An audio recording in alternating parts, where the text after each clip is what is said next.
Welcome back to Investing Talk Podcast. Today, we are locking onto a company that's, well, managed to achieve something of a financial paradox. We're seeing explosive, triple-digit income growth, while simultaneously watching its share price collapse by double digits, sometimes in the same week. We're looking at Atlasclear Holdings today. And the mission is clear. Based on the current source material, is Atlasclear Holdings actually a good buy right now? We've sifted through recent management releases, technical indicators, and those looming regulatory deadlines to give you the essential knowledge you need. And before we jump in, if you find this breakdown valuable, please take a second to subscribe, like, and comment below. And hey, if there's another company you want us to look into next time, definitely drop that suggestion in the comments too. Yeah, Atlasclear is fundamentally interesting. It operates as this sophisticated, tech-driven platform, right? Specializing in trading, clearing, settlement, and banking services. And they're really targeting that underserved market of small and mid-sized financial firms. They're trying to be the modern integrated alternative. But like you said, the investment thesis right now, it's definitely high risk, but maybe high potential too. It really all boils down to whether these pending financial disclosures will, validate what management's been claiming. That validation, or maybe lack of it, that's the linchpin. Okay, let's start with the operational side then, because this is where the story gets almost confusingly good. Management commentary paints this phenomenal picture of business health. According to a September 12 news release, they claimed net income increased by, a truly staggering 295% year over year for the period ending June 30th, 2025. You just don't see numbers like that very often, especially not in financial services platforms. You absolutely don't know. And what gives these claims some weight is that the success isn't just isolated. If you look at the subsidiary data, Wilson Davis specifically, they reported a $1.47 million net income surge just for July 2025. And that was alongside a solid 15.45% revenue increase year over year. So that shows real momentum after the integration. Sounds like they're really hitting on all cylinders then. What's driving that specific growth? Is it just more trades, or is there something more strategic happening? Oh, it's definitely strategic. The growth seems to be coming from two key areas. First, they're securing new correspondent clearing relationships. That expands their network. Second, and this is what's fascinating, is the rapid expansion of their stock loan business. This isn't just some side thing anymore. The stock loan segment grew from basically nothing, immaterial contributions, to contributing a full 15% of their overall revenue in July. Wow, 15% for immaterial. Yeah, that signals genuine product diversification, and it shows they're successfully upselling services to their existing clients. It changes their whole margin profile, potentially. Okay, so revenue and operations seem smooth, fast-growing, diversifying. But they also seem focused on cleaning up the back office, the balance sheet. That suggests they recognize those structural weaknesses that often plague growing fintechs. Correct. Yeah, if we look at the broader financial health, one of the biggest structural issues seems to have been addressed. They repaid over $21 million in legacy debt. And critically, this includes what's often called legacy DUSPAC and subsidiary debt from Wilson Davis. Right. And just for our listeners, can you quickly clarify what legacy DUSPAC debt means here? Sure. So when a company goes public through a SPAC merger, that's the DUSPAC process, it often inherits debt or certain obligations tied to that merger structure, or maybe how things were set up before. So clearing that $21 million means they're getting rid of liabilities that existed before or were a direct result of the merger. That cleans up the capital structure going forward. And that's pretty essential if you want to attract long-term institutional investors. Makes sense. And beyond paying down debt, they've also secured fresh capital recently, haven't they? Yes, they have. They just secured $3 million in financing. That was September 17th, 2025.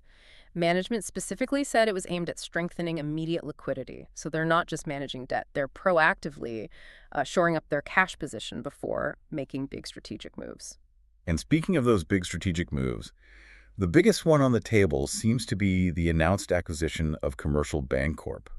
That sounds like a potential game changer. It really is the biggest piece of the long-term puzzle. This acquisition is designed to expand Atlasclear's platform way beyond just clearing and settlement. It gets them into prime banking. And that's key because it lets them offer a much broader integrated suite of services, clearing, settlement, and full banking, which, frankly, very few of their smaller fintech competitors can match. This vertical integration, if they execute it right, is likely what drives long-term scale and margin expansion. Okay, so the operational story. Triple-digit growth, diversification, debt reduction, transformative acquisition may be coming. Everything sounds like green lights flashing. But if that's all true, why are investors, punishing the stock? Which brings us to the elephant in the room. The severe price volatility and this pervasive market skepticism. Exactly. This is where the conflict really sharpens. The market just isn't buying the fundamental success story yet. Yeah, despite all that glowing income commentary, the stock took a massive hit recently. When they completed that $3 million convertible note financing, they did it at a shocking 20% discount to the market price. That news sparked an immediate, 27.78% collapse in the share price. Why would the market react so violent to a relatively small capital raise? Well, the reaction wasn't really about the size of the raise. $3 million isn't huge. It was about the cost of that capital. Issuing debt or convertibles at a 20% discount. Investors see that as potentially a desperate move. It signals maybe underlying insecurity in the capital structure. It just screams dilution risk, right? Even if operations look strong on the surface.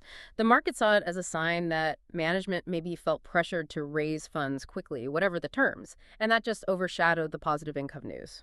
So if we look at the technical picture now, where does that brutal reaction leave the stock? Well, as of September 21st, the trading has sort of moderated into a pretty narrow range, roughly $1.15 to $1.50 per share. Technical indicators, they suggest a holding pattern. You've got the 20-day and 50-day moving averages converging. The RSI is hovering around 48 to 53. It all points to a pretty neutral short-term trend. The stock isn't really oversold anymore after that collapse, but it's not gaining any momentum either. It's just stuck. Not deep indecision.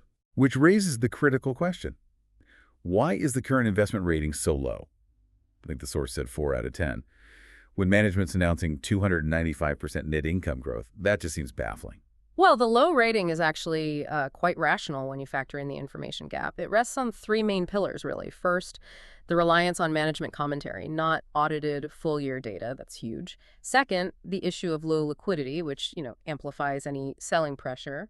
And third, the significant execution risk tied to integrating a company as big as Commercial Bancorp and successfully rolling out these new combined platforms. But simply, they've made some big promises, but the market lacks that external verification. And that lack of verification is just made worse by the fact that there are basically no institutional analyst coverage, right? Yeah. Precisely. No major analyst ratings, no published coverage. Investors are kind of flying blind, relying solely on what management puts out in filings. Plus, market sentiment, general social media chatter, retail interest. It's low. There's no clear consensus, bullish or bearish. Until that audited data drops, high conviction is just impossible. Okay, that sets up the final piece of this puzzle then. We know the potential could be massive. We know the risk is high. What exactly are we waiting for? What are the pivotal catalysts that might break this deadlock? The near-term catalyst is really the single most important event for the company right now, and we have a hard date for it. The market is waiting for the 10K filing. Management has confirmed it will be released on or before September 29th, 2025. Right, the 10K. And for our listeners, this isn't just a regular update, is it? What makes this filing so critical? Well, the 10K is the audited annual financial report. It's the gold standard of financial disclosure. Management has specifically promised this filing will show material improvements in our balance sheet and reduction in debt. So this report has to validate, under an auditor's scrutiny, that $21 million debt repayment we talked about. If the 10K confirms those claims and shows strong underlying cash flow, the investment thesis instantly shifts from, let's say, speculation to genuine observation. But if it misses expectations, the stock could face another severe sell-off. Okay.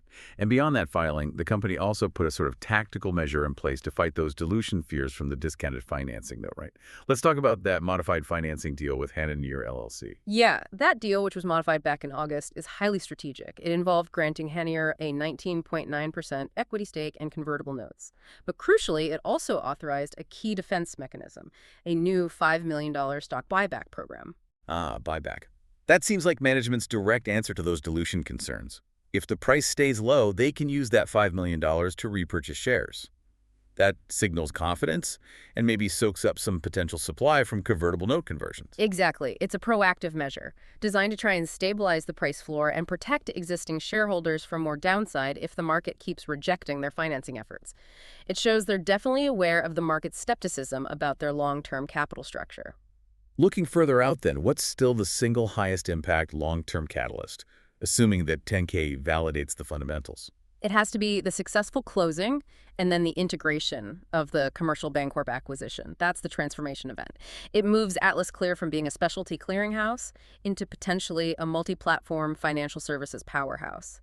If they execute that transition smoothly, The growth potential is truly exponential. But because of the low liquidity, the highly concentrated float in the stock, we also have to consider external forces, right? Things that have nothing to do with Atlasclear's actual operations. Absolutely. Yeah, when the float is concentrated like this, institutional flows can cause what we sometimes call liquidity shocks, just outsized price movements. There are two major dates investors really need to watch. First, the ETF quarterly rebalancing, which happens around October 15th. If a relevant microcap ETF needs to adjust its holdings, that buying or selling volume alone could swing the price dramatically. Okay, ETF rebalancing. Yeah. And the second date, the institutional disclosure deadline? Yes, the institutional 30F deadline on October 28th. This is when major institutions, those with over $100 million in assets, have to disclose their public equity holdings. So if a large recognized institution discloses a new substantial position in Atlasclear in its 13F filing, that could catalyze massive momentum. The market sees it as an institutional vote of confidence. And naturally, in this kind of environment, speculation runs wild. We're hearing rumors about, what, a fast-track debut of an expanded crypto platform? Accelerated timelines for the commercial Bancorp deal. Yeah, and while those are purely speculative right now, they do highlight that the company seems active, moving fast. Every piece of news, whether it's verifiable or just a rumor, gets amplified right now because the market is just starved for data, and that float is so tight. Okay, so let's try to synthesize this complex picture for you. The core conflict is undeniable, isn't it? You've got this massive, potentially industry-leading profitability growth claimed by management versus these persistent, crippling risks of dilution and the information vacuum from the lack of audited data. Yeah, and our sources are pretty clear on the investment horizon needed here. Short-term participation, it's only suitable for the most highly risk-tolerant traders, people willing to effectively gamble on the outcome of that September 29th 10K release. For more prudent, long-term investors, the advice is explicit: wait, just wait. Wait until after the audited financials are out and those execution risks around commercial Bancorp start to resolve. It's simply too early for sustained conviction right now. So the required next step for you, the listener, is really to become an active regulator watcher. You absolutely must scrutinize that upcoming 10K filing. Specifically, it has to validate that claimed $21 million debt repayment and provide concrete, positive cash flow trends to even start moving the investment thesis forward. Right. The market needs proof that the operating success actually translates into sustainable financial health, not just promises. Which leaves us with one final provocative thought for you to consider. Given the extreme volatility caused by that discounted $3 million financing deal, how drastically will this upcoming 10K filing have to address the market's deep skepticism about the company's long-term capital structure? What specific metric, maybe the improvement in the debt-to-equity ratio, or perhaps the actual material increase in the cash balance, what needs to improve materially enough to justify moving this investment thesis from just cautious observation to maybe cautious investment? That's the data you really need to prioritize in the coming weeks. That's an excellent metric to anchor your analysis to, definitely. Thank you for joining us for this discussion of the source material regarding Atlasclear Holdings. We hope this has provided you with a useful framework to navigate these critical next few weeks. Until next time.